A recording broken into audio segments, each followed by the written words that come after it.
All right. So you've been told that in your tiny little garden or on your balcony you can't grow very much food, so it's not worth trying. Well, I'm here to tell you, whoever told you that is full of black damp. They're wrong. Because in the space of a coffee table, I can grow you 50 plants. You don't think so? Check this out. I imagine that a lot of you looking in now won't realise that these here are actually raised planters that I built. I made them from old compost bins. We've all seen these compost bins on offer for free on Marketplace. And I actually got a couple of bottles and a heat gun, and I turned them into multi-planters that grow around about 45 plants per square 4 feet. And I've got 2 of them here. Between the 2, I've got about 80 plants in 8 square feet. Now, I challenge you to grow that many. Now, I'm showing you these because I'm going to have to clean it out in a minute, because a lot of the plants that's in the spinach and that, it's got a bit of seed with the weather we've had. So I'm going to pull all that out. I'm going to replant it again. But before I did, I wanted to show you how I made it. Now, the reason I think you should watch it is if you've got a tiny space, you really need to cram in as much food as you can. These things can grow like a whole season's veg in that tiny little space. You'll see in the video, I'm growing spinach, chard, nasturtiums, carrots, kale and calabrese, all in this tiny space. And I've got so much of it, I can't pick it all in time. Hence why a lot of it goes to seed. It doesn't get wasted, mind. It goes off to the hens and we'll get it back in the form of eggs. So anyway, watch this space, pop down here and I'll show you how I made it. And I wanted to make myself a raised bed planter.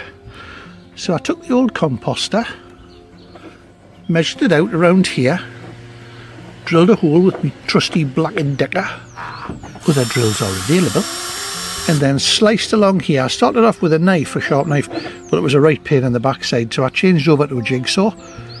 And as you can see, marked them out all the way down, right down to the bottom. And then with the help of my trusty friend here, I simply soften the plastic all around there, making sure not to let it catch fire. When you've softened it, I then wedged a bottle in, as you can see, and the idea is with a bottle is that, of course, glass doesn't catch fire and won't melt with those temperatures, and it helps the plastic cool, so you end up with this beautiful solid plastic pocket. And then the idea is one dustbin or one of these composters should give me around about 40 to 45 planting pockets like that. There you go. Of course, I had to buy these as full bottles of wine and then drain them physically as fast as I could because I needed the empty bottles. Now, you might recognise a bit of this piping as being a hydroponic system last year. Well, I've dropped the hydroponics this year. It was just too much work. You know me, I'm a lazy gardener. So the idea is that this, I'll cover over the bulk of these holes, drill a lot more smaller holes about that size. We'll mount this inside here, put a cap on the top, and then the idea is when we pack around here with soil and compost, inside here we'll put some of the worms from my worm bin, some starter compost, and then I'll daily drop a few little bits of old veg into here.